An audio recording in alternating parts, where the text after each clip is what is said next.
Hi అండి, అందరికీ నమస్తే. ఇంకా ఈరోజు మనం మంచి విషయం గురించి అయితే మాట్లాడుకుందాం. ఈరోజు మనం ప్రతి టైలర్ తప్పకుండా తెలుసుకోవాల్సిన ఒక ముఖ్యమైన విషయం గురించి అయితే మాట్లాడుకుందాం. వీడియోలోకి వెళ్ళిపోయే ముందు మన ఛానల్ ఎవరైనా సబ్స్క్రైబ్ చేసుకోకుండా చూస్తున్నట్లయితే ప్లీజ్ అండి సబ్స్క్రైబ్ చేసుకొని వీడియో చూడండి. అండ్ అలాగే ఈ వీడియో మీకు నచ్చితే లైక్ చేయండి. ఇంకా ఎవరికైనా ఈ వీడియోస్ యూజ్ అవుతాయి అనుకుంటే తప్పకుండా షేర్ చేయండి ఫ్రెండ్స్. మీరు ఇంకొంతమందికి వాళ్ళకి హెల్ప్ చేసినట్టు అవుతాయి అనమాట. ప్రతి ఒక్కరు ఏంటంటే మనకి యూట్యూబ్లో కానీ బయట కానీ ఎక్కడైనా కూడా మనకి టైలరింగ్, కటింగ్, స్టిచ్చింగ్ నేర్పిస్తారేమో కానీ ఇలాంటి విషయాలు అయితే ఎవరు ఎక్కడ చెప్పరండి. అలాంటి వీడియోస్ కోసం మీరు తప్పకుండా మన ఛానల్ని అయితే వేరే వాళ్ళకి కూడా షేర్ చేయండి. ఎంతోమందికి యూజ్ అవుతాయి అన్నమాట. మీరు వాళ్ళకి హెల్ప్ చేసిన వాళ్ళు అవుతారు. అండ్ అలాగే ఈరోజు అయితే మన దగ్గరకు వచ్చే కస్టమరు కోపంగా ఉంటే మనం వాళ్ళని ఎలా హ్యాండిల్ చేయాలనేది ఈరోజు వీడియో అనమాట. ఇంకా వీడియో మనం స్టార్ట్ చేసే ముందు చెప్పాను కదా, గివ్ అవే గురించి అయితే ఆల్రెడీ మీ అందరికీ తెలుసు కాబట్టి ఇంకా నేనేం చెప్పట్లేదు. 100 days 100 వీడియోస్ అయితే చూడండి. ప్రతి వీడియో కింద కామెంట్ చేయండి. మీకు నచ్చిన ఏదైనా వీడియోలకు సంబంధించింది లేదా మీకు ఏమైనా డౌట్స్ ఉన్నా కూడా కామెంట్ చేయండి. లైక్ నెంబర్ అనేది ఖచ్చితంగా మెన్షన్ చేయండి. ప్రతి వీడియోలో నేనైతే అది చూస్తాను ఖచ్చితంగా. అండ్ ఇవన్నీ చూసిన తర్వాత 100 days 100 వీడియోస్ కంప్లీట్ అయిపోయిన తర్వాత గివ్ అవే అనేది తీస్తాను. దాంట్లో ఎవరైతే విన్నర్ అవుతారో వాళ్ళకైతే ఒక మంచి ప్రైజ్ అయితే ఇస్తాను అనమాట. అది ఏంటి అనేది నేను ఇప్పుడే చెప్పాను. ఇంకా చాలా టైం ఉంది మనకి 100 days వీడియోస్ కావాలంటే ఇప్పుడు 15 వీడియోసే అయిపోయినాయి. ఇంకా చాలా వీడియోస్ ఉన్నాయి కాబట్టి ఎండింగ్ వరకు చూసేస్తూ ఉండండి. మీరైతే నేను మధ్యలో చెప్తా ఉంటాను ఏం గిఫ్ట్ ఇస్తాను, ఏంటి అసలు ఎంతమందికి ఇస్తాను, ఒకరికి ఇస్తానా ఇద్దరికి ఇస్తానా అనేది ఖచ్చితంగా చెప్తూ ఉంటాను. కాబట్టి మీరు రెగ్యులర్గా మన వీడియోస్ ఫాలో అవుతేనే ఆ డీటెయిల్స్ అనేది మీకు తెలుస్తాయి. ఓకేనా? ఇంకా వీడియోలోకి అయితే వెళ్ళిపోదాం ఫ్రెండ్స్. ముఖ్యంగా లేడీస్ కస్టమర్స్ ఎక్కువగా వచ్చే టైలరింగ్ షాప్లో ఈ విషయం అయితే చాలా చాలా అవసరం ఫ్రెండ్స్. ఎందుకంటే టైలరింగ్ అంటే ఎక్కువగా మన దగ్గరికి లేడీస్ వస్తూనే ఉంటారనమాట. జెంట్స్ రారా అంటే వస్తారు, అలాగే జెంట్స్ టైలర్స్ కూడా ఉంటారు. కానీ ముఖ్యంగా మనం ఈరోజు అందరికీ సంబంధించిన విషయమే అనుకోండి. ఎందుకంటే ఒక డ్రెస్ కేవలం ఒక క్లాత్ కాదు, ఒక అమ్మాయికి లేదా ఒక మహిళకి ఇది ఒక భావోద్వేగం అన్నట్టుగా ఉంటుంది అనమాట. ఒక ఫంక్షన్కైనా, ఒక పెళ్లి కోసమైనా, ఒక ఫెస్టివల్ కోసమైనా, లేదా ఏదైనా ఒక ప్రత్యేకమైన రోజు కోసం ఎంతో ఇష్టంగా డ్రెస్ అనేది కుట్టించుకుంటూ ఉంటారు కదా. అందుకే చిన్న పొరపాటు జరిగినా కూడా వాళ్ళు బాధపడే అవకాశం ఉంటుంది. మరి అలాంటి సమయంలో మనం ఎలా ప్రవర్తించాలి? వీడియో చివరి వరకు చూడండి, మీకు చాలా విషయాలు అయితే అర్థమవుతాయి. మొదట ఒక విషయం అయితే గుర్తుంచుకోండి ఫ్రెండ్స్, మీరు కోపంగా ఉన్న కస్టమర్ అంటే మనకి శత్రువు కాదు. ఇది బాగా గుర్తుంచుకోండి. ఎందుకంటే మన దగ్గరికి వచ్చే కస్టమర్స్ అందరూ మన వాళ్ళే అయి ఉంటారు. ఆమెకి ఏదో అసంతృప్తిగా ఉంది, ఆ అసంతృప్తిని మనం అర్థం చేసుకోవాలి. ఇప్పుడు చాలామంది టైలర్స్ చేసే పెద్ద తప్పు ఏంటంటే కస్టమర్ మాట్లాడుతుంటే మధ్యలోనే సమాధానం చెప్పడం. నేను అలా చేయలేదు, మీరు అలా చెప్పలేదు, ఇది నా తప్పు కాదు, ఇలా చెప్పడం వల్ల కస్టమర్కి మరింత కోపం అయితే పెరుగుతుంది కదండి. ముందుగా ఆమె ఏం చెప్పాలనుకుంటుందో మీరు పూర్తిగా వినండి. విన్న తర్వాత ఆమె మాట పూర్తయ్యే వరకు ప్రశాంతంగా మీరు ఉండాలి. ఒకసారి ఆమెకి తన మాట వినిపించిందనే భావన కలిగితే కోపం సగం తగ్గిపోతుంది. అదే ఆమె మాట చెప్పకముందే మనమే మాట్లాడుతూ ఉన్నాం అనుకోండి, ఆమెకి మరింత కోపం అనేది పెరుగుతుంది. మాట్లాడే అవకాశం తనకి ఇవ్వాలి. మనం చేసిన తప్పు అయినా, వాళ్ళు చేసిన తప్పు అయినా తప్పు అని చెప్పడం తప్పు కాదు. ఆ తప్పును ఒప్పు చేయడానికి పదే మాట్లాడడం కూడా తప్పే అనమాట. అందుకని వాళ్ళకి మాట్లాడే అవకాశం మనం ఇవ్వాలి. మనమైనా సేమ్ పొజిషన్లో వాళ్ళు ఉన్నా కూడా అంతే, మనకు అవకాశాన్ని వాళ్ళు ఇవ్వాలి. ఎగ్జాంపుల్గా మీకు ఒకటి చెప్తాను. నేను ఒక లేడీ కస్టమర్ వచ్చి నేను చెప్పిన డిజైన్ ఇది కాదండి అని కోపంగా మాట్లాడితే వెంటనే వాదించకండి, చిరునవ్వుతో మాట్లాడండి. మనం చిరునవ్వుతో మాట్లాడిన తర్వాత ఇంకా ఆమె చెప్పే ప్రాబ్లం గురించి మనం సరే మేడం ఒకసారి చూపించండి, మనం కలిసి అది ఎలా చేయాలనేది ఆలోచిద్దాం అని చెప్పండి. ఈ ఒక్క మాట నిజంగా అప్పుడున్న ఆ పరిస్థితిని పూర్తిగా మార్చేస్తుందండి, ఖచ్చితంగా మారుస్తుంది. మరొక టైంలో మరొక పరిస్థితి అనుకోండి, డెలివరీ డేట్ మిస్ అయిందనుకోండి, కస్టమర్ ఫంక్షన్ కోసం డ్రెస్ తీసుకెళ్ళాలి, కానీ డ్రెస్ ఇంకా రెడీ కాలేదు. అలాంటి సమయంలో కస్టమర్ కోప్పడడం సహజమే కదండి. మరి ఆమె స్థానంలో మనం అదే స్థానంలో మనం ఉన్నామనుకోండి, అలాగే ఫీల్ అవుతాం. కాబట్టి మేడం మీకు ఇబ్బంది కలిగినందుకు సారీ అండి అని ముందుగా చెప్పాలి. తర్వాత ఇంకెంత వరకు మిగిలింది, ఆ వర్క్ కంప్లీట్ చేసి ఇప్పుడే ఇస్తామని చెప్పేసి స్పష్టంగా చెప్పాలి. ఆ స్పష్టమైన మాటలు మనం చెప్పడం వల్ల లేదా చెప్పకపోయినా, అంటే ఇప్పుడు ఆ స్పష్టమైన మాటలు మనం చెప్పకండి, చూద్దాం అవుతుంది తర్వాత చెప్తాను, ఇలాంటి మాటలు నమ్మకాన్ని నిజంగా తగ్గిస్తాయండి. కాబట్టి మనం స్పష్టంగా ఇప్పుడు అయిపోతుంది మేడం అని చెప్పేసి మనం చెప్పామనుకోండి క్లారిటీగా, తనకి కొంచెం హ్యాపీగా అనిపిస్తుంది అనమాట. ఇంకొక ముఖ్యమైన విషయం మీరు గమనించండి. లేడీ కస్టమర్స్ ఎక్కువగా ఏం కోరుకుంటారు? మంచి ఫిట్టింగ్ కావాలనుకుంటారు, సమయానికి డెలివరీ ఇవ్వాలనుకుంటారు, మళ్ళీ వాళ్ళతో మనం మర్యాదగా మాట్లాడాలి అనుకుంటారు, వారి మాటలకి మనం విలువ ఇవ్వాలి అని చెప్పేసి అనుకుంటూ ఉంటారు. నిజంగా ఇప్పుడు చూడండి, మంచి ఫిట్టింగ్, సమయానికి డెలివరీ, మర్యాదగా మాట్లాడడం, వారి మాటకి విలువ ఇవ్వడం, ఈ 4 విషయాలు ఉంటే చాలామంది కస్టమర్లు హ్యాపీగా ఉంటారు ఫ్రెండ్స్. ఇది బాగా గమనించండి మీరు. మనం ర్యాష్గా మాట్లాడకూడదు, మంచి ఫిట్టింగ్ ఇవ్వాలి, మర్యాదగా మాట్లాడాలి, వారికి రెస్పెక్ట్ ఇవ్వాలి, ఇవన్నీ మెయిన్ అనమాట. కొంతమంది కస్టమర్స్ చాలా వివరంగా చెప్తారు, ఒక్కసారి కాదు 10 సార్లు కూడా అదే విషయం చెప్తారు. అప్పుడు చిరాకు పడకండి, ఎందుకంటే వాళ్ళు కుట్టించుకోవాలన్న ఆతృతలో ఉంటారు, ఎగ్జైట్మెంట్లో ఉంటారు, చెప్పిందే మళ్ళీ మళ్ళీ చెప్తూనే ఉంటారు. ఎందుకంటే వాళ్ళ డ్రెస్ గురించి జాగ్రత్త పడుతున్నారు అంతే. అలాంటి సమయంలో సరే మేడం నేను నోట్ చేసుకుంటాను అని చెప్పండి, వాళ్ళకి మంచిగా నమ్మకం అయితే పెరుగుతుంది కదా. ఇంకొక విషయం బాగా గుర్తుపెట్టుకోండి, కొలతలు తీసుకునేటప్పుడు చాలా ప్రొఫెషనల్గా ఉండాలండి, మర్యాదగా మాట్లాడాలి, అవసరం లేని విషయాలు అస్సలు చర్చించకూడదు, అసలు వాళ్ళతో మాట్లాడకూడదు. కస్టమర్ కంఫర్ట్కి మంచిగా మనం ప్రాధాన్యత ఇవ్వాలన్నమాట. ఎందుకంటే వాళ్ళు కంఫర్ట్గా ఉంటేనే మనం మంచిగా కొలతలైనా తీసుకోగలుగుతాం, వాళ్ళు మళ్ళీ రిపీట్గా మన దగ్గరికి వస్తూ ఉంటారు. కాబట్టి అలా ఉంటే వాళ్ళు నిజంగా మళ్ళీ మన దగ్గరికి వస్తారు. ఒకసారి డ్రెస్ ఇచ్చిన తర్వాత కూడా మనం పని పూర్తయినట్టే కాదు, 2 రోజుల తర్వాత మేడం డ్రెస్ ఫిట్టింగ్ బాగుందా అని అడిగితే కస్టమర్ చాలా సంతోషపడతారు. ఎందుకంటే చాలా తక్కువ మంది మాత్రమే ఈ ఫాలోఅప్ చేస్తూ ఉంటారు. అలాంటి ఫాలోఅప్ చేసే వాళ్ళకి ఖచ్చితంగా కస్టమర్స్ రిపీట్గా వస్తూనే ఉంటారు. ఇది బాగా గుర్తుపెట్టుకోండి.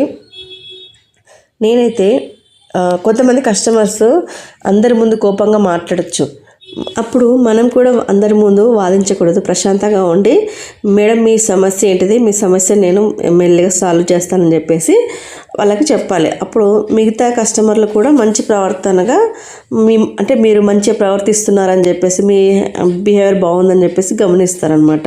ఇది బాగా గుర్తుంచుకోండి. ఇంకొకటి ఏంటంటే టైలరింగ్ బిజినెస్లో మనం క్లాతులు మాత్రమే కాదండి, మంచి అట్మాస్ఫియర్ అనేది ఉండాలన్నమాట.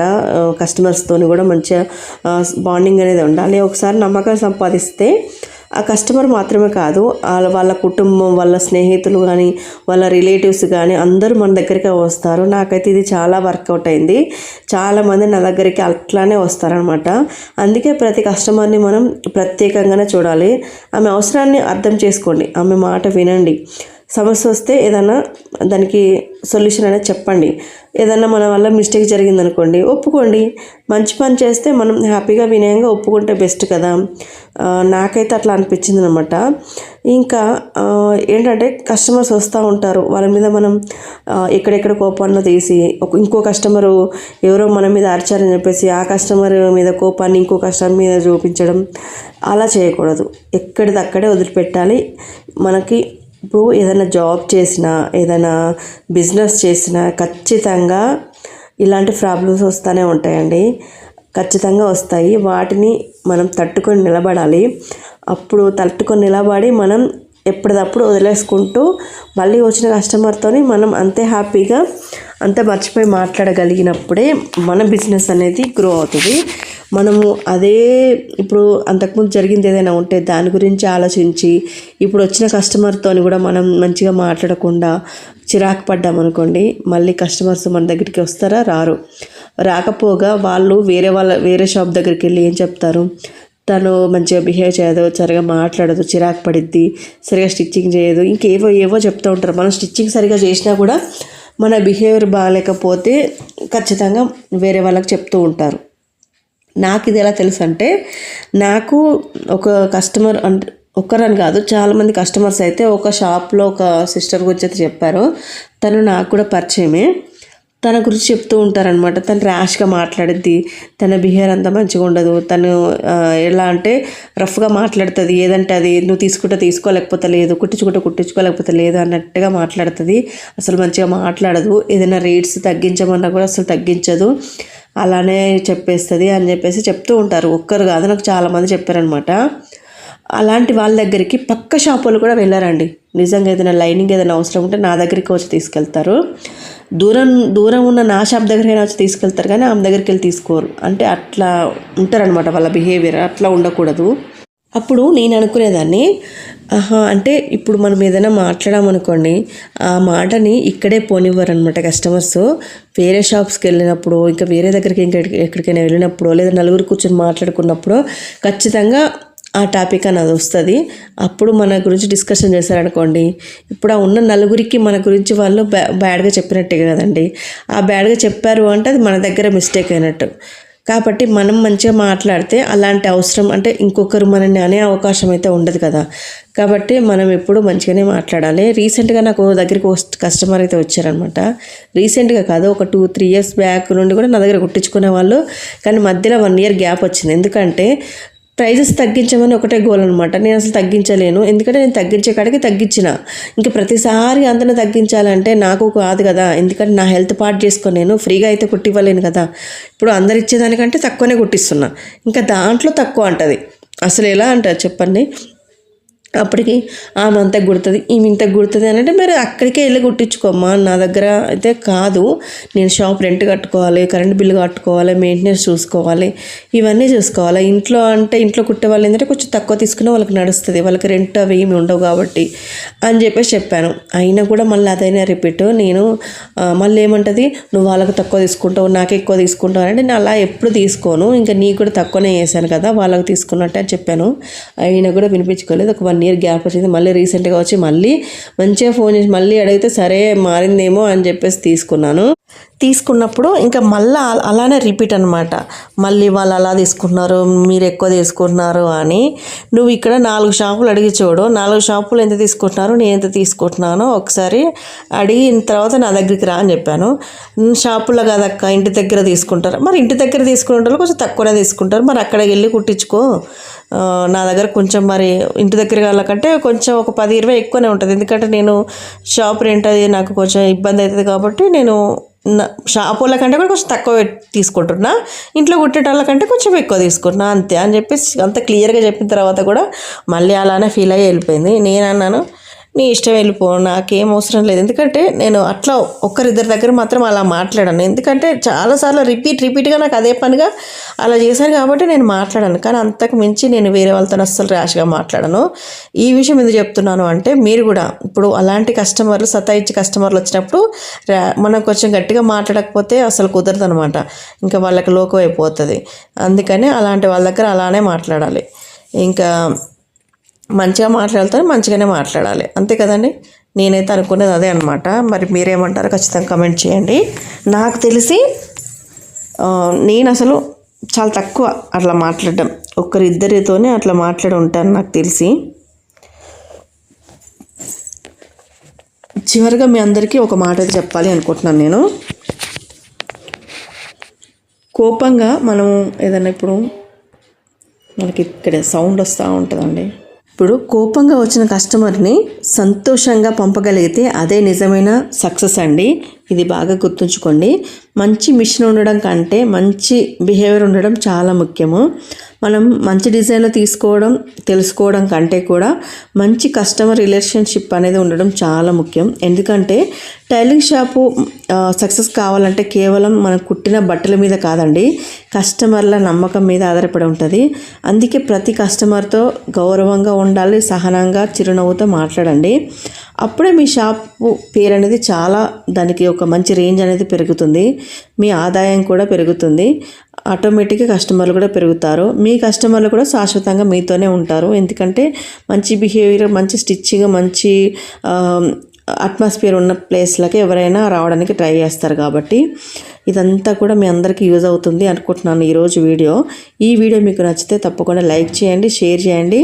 మీ టైలరింగ్ ఫ్రెండ్స్కి కూడా వీలైతే షేర్ చేయండి. ఎందుకంటే చాలామందికి ఇలాంటివి చెప్పారనమాట. మనకు కటింగ్ స్టిచ్చింగ్ చెప్తారు కానీ ఇలాంటి టిప్స్, ఇలాంటి విషయాలు అయితే ఎవ్వరు షేర్ చేసుకోరు. కాబట్టి ఖచ్చితంగా చాలామందికి యూజ్ అవుతుంది. కాబట్టి ఎవరికైనా యూజ్ అవుతుంది అనుకుంటే షేర్ చేయండి. గివ్అవే గురించి ఆల్రెడీ చెప్పాను కాబట్టి తప్పకుండా గివ్అవేలో పార్టిసిపేట్ చేయండి ప్రతి ఒక్కరూ. లేట్ అయినా పర్లేదు, మంచి గిఫ్ట్ అయితే రాబోతుంది. కాబట్టి 100 డేస్కి 100 వీడియోస్ చూడండి ఖచ్చితంగా. మళ్ళీ ఇంకో ఉపయోగకరమైన వీడియోతోని, అంటే టైలరింగ్ వీడియోతోని, మంచి టైలరింగ్ టిప్తోని మళ్ళీ కలుద్దాం friends. And thank you so much. Thank you for watching. Okay friends, bye.